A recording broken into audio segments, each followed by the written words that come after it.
to my series, Diversity and Inclusion in TV, Radio and Film. If you're joining me for the first time, welcome. My name is Samina Kiani. I'm a broadcast journalist and TV producer. I've been working in this industry for over 25 years, and I happen to be British and Pakistani. I'm also a woman. So I have experienced firsthand this industry's approach to diversity and representation of people from underrepresented groups like my good self. For my series, each week I catch up with a different industry expert who shares their thoughts, their experiences, their ideas on how we can, change the status quo. Because recently, with all kinds of protests going on with the Black Lives Matter movement, production companies and broadcasters are really looking to step up their game. I invite you to join me and my guests each week and be a part of the conversation. Now, let me introduce you to my guest. She's a designer, she's an art director, and she's a lecturer. Welcome, Sarah Mersel. Hi, Sarah. Hi, Samina. How are you doing? Yeah, great. And it's really great to have you join me today. Thank you so much. So share with us, what's your experience been of inclusion in the TV and film industry? So it's quite interesting that, because I've been obviously in the industry for probably about 20 years. And I think that I've been slightly unaware of maybe, how can we say, embedded racism, but I am aware of being a woman, and I am aware that I look a bit different, So when I walk into the set, I'm normally the only one who's of colour for many years. I think it's changing now, which is quite good. And let me say, when I say set, I mean, TV productions, and also feature films and also commercials. So often they're shot in studios and that. So when I'm talking about the set, I'm talking about, there could be crews which are about 40 to 100 people. And I often am one of the only people of colour who is a female, to be honest. And normally, if I'm head of department, which I am a lot these days, I think people assume that I'm quite a junior person. And so I often find that predominantly, how can I say, certain departments talk to me in a different way. And I'm aware of that, but that's as far as I take it. How do you manage that? Well, this is the thing. So I just take note of those people, or those characters, shall we say, and I don't really encourage much go-between. So I will avoid them, if I'm honest. For my personal thing is that I just need to get on with my job. And in the art department, we're working very hard and very fast. So actually, if somebody's been a bit difficult or a little bit patronising or calling you exotic, I tend to move around them. And that's just really how I think I've been taught to adapt to these things. And I'll take note. And depending what the job's like, I will either speak to the producer or a production manager later on. But more often than not, I think today it's really great, because as soon as there's maybe somebody being a little bit sexist or a little bit rude to anybody, people note it. People see it straight away and they call it out. Well, I think, as I mentioned earlier, with the Me Too movement and the Black Lives Matter movements, it has made people a bit more self-aware. And especially those who've got a greater responsibility, such as production companies, broadcasters, and so on, who hire people, they have to create an environment where everybody feels comfortable, but it's not always the case. But like you said, people are a bit more aware these days. Yeah, and I think that the only issue that I have is a lot of these production companies are doing that. And don't get me wrong, I mean, I'm seeing benefits from it, because I'm getting phone calls from production companies and maybe people because my name's been put on a list, like Spores and that. So there is some benefit to it, but actually my work doesn't have anything to do with the way that I look. So as a designer, it's very much about what I produce. And but so does anybody's work have anything to do with the way they look? Not at all. Not at all, exactly. This is a little bit of a gripe I've got. So there's a slight tokenism that's happening as well. So the other thing that's happening is that perhaps they're saying, oh, well, we need to kind of change the look of our production company, which is great. So as I say, I'm getting those phone calls for that. But yeah, I am still a minority. Yeah. So So beyond the little changes we're seeing and positive changes, positive change has to be acknowledged. What do you think art departments, how do you think art departments can be more welcoming of people from more diverse backgrounds? the thing is, within art department, if you look at feature films and that, it's a very, I hate to say it, but I'm going to have to say it. It's a class system. Okay. So what you get is people who are in the top jobs or head of departments generally have come from quite an affluent background or have known somebody who's in that background, and there's quite a bit of nepotism within it. So actually, for somebody coming in who's perhaps from a background who doesn't have affluence and has come from mixed race or different heritage, you've also got that, to stand up to and defeat and understand, because it's a culture. It's a culture. And so I think, if I'm honest, it's kind of like art department's about a lot of hard work, and you can get somewhere. And today, like I was saying, it's quite positive. It's working with those people who see how you work and what you're like and what your personality's like and how well you do a job. And they will carry you. And more often than not, when you meet one person who you work for and they like you, they will keep you on and they start to build a bit of a family. So that's a really healthy thing. Yeah. And I think what we need to see, though, is diversity within the upper echelons of art departments, so the designers and art directors, because I think I'm still... So the decision makers, essentially. Yeah, the decision makers, exactly. And, who are working with the producers and who are working directly with the directors. I remember when I started, I was one of the very few Asian girls at that time. On sets, because I started off as a floor manager and a first AD. And I remember, really experiencing what you've just shared and thinking, how do I manage this? How do I deal with this?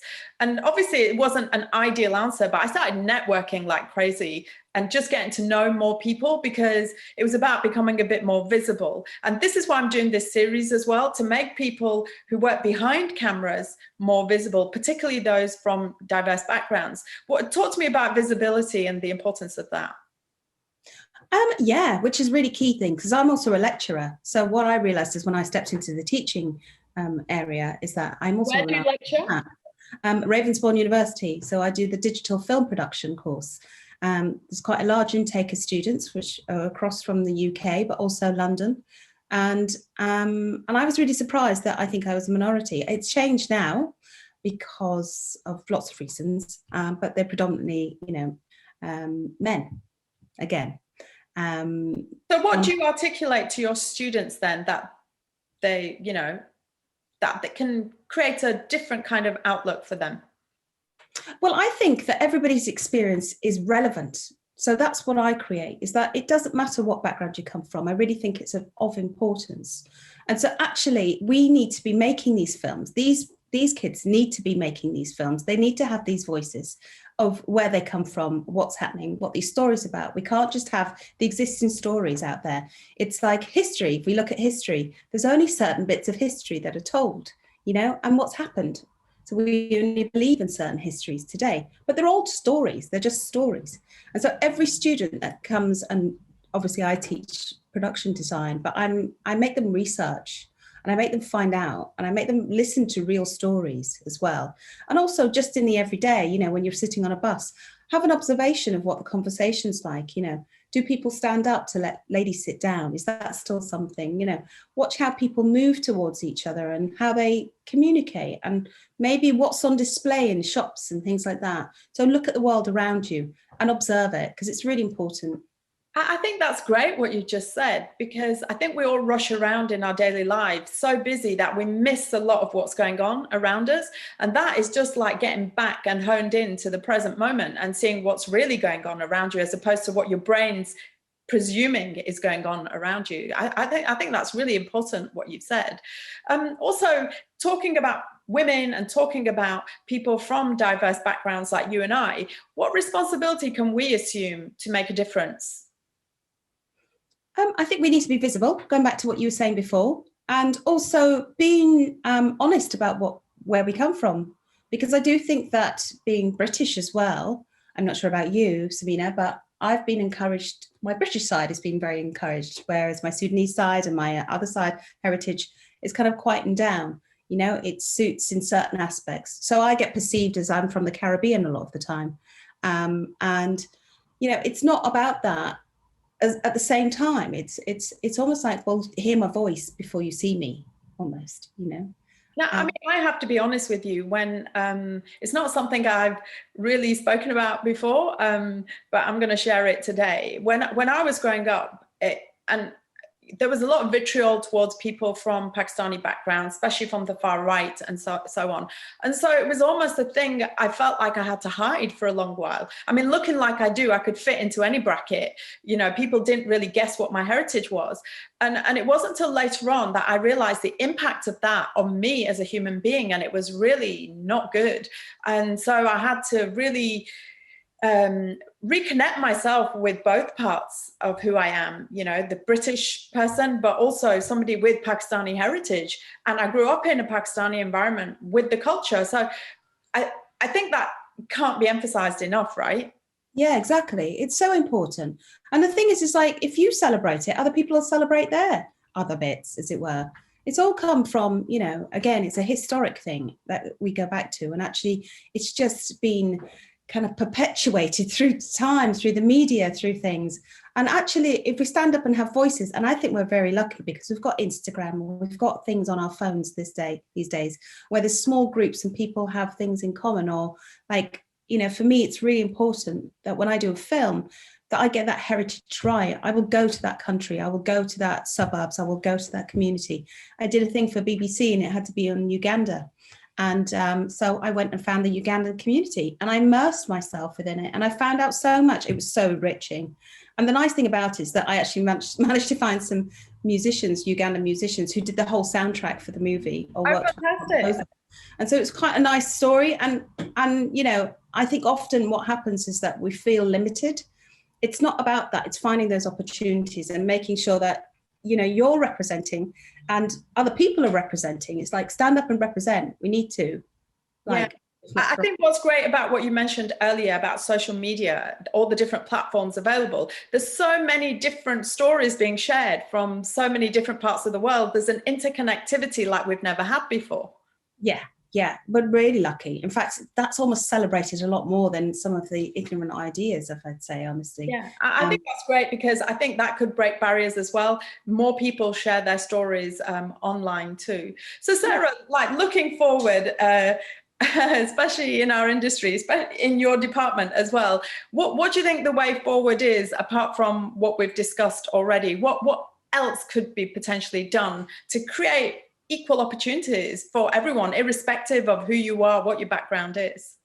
I think we need to get the universities, as you say, who are doing these courses, to actually speak to industry as well, because I have a feeling there's a lot of students out there who come out and they look for the jobs, but they aren't necessarily there.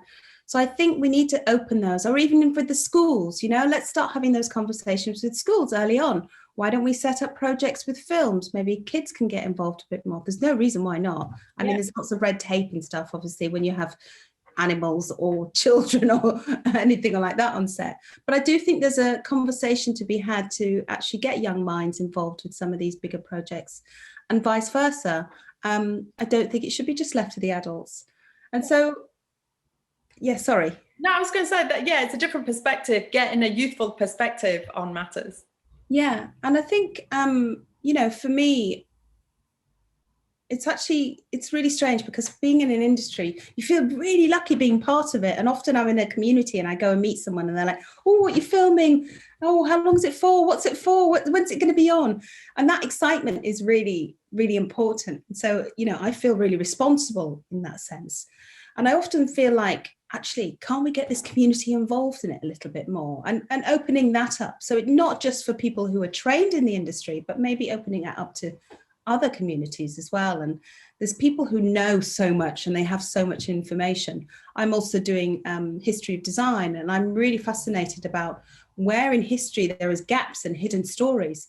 And yet we've got that in our society, in our community, that we can go and listen to people. So I think that would be a really good thing, is to start working. I mean, we've got such a beautiful and diverse, you know, sort of culture in the UK. It's such a mixing pot of so many beautiful stories. There is a lot of content out there that's ready to be discovered. I think you're right. Sarah, it's been an absolute pleasure talking to you today. Thank you so much for your contribution to my series. I really appreciate it. Thank you. Really nice to be part of it. It's such a great thing that you're doing. Thank you. I appreciate it. Thanks. Now, I hope you were inspired by what Sarah said. And if you've got any comments about what we discussed, or if you'd like to leave me a message, then please feel free to do that and I will check it out. Also, if you've got any questions you'd like me to pose my guests, something that I potentially haven't thought about, then I'm really open to that too. So please feel free to leave me a message.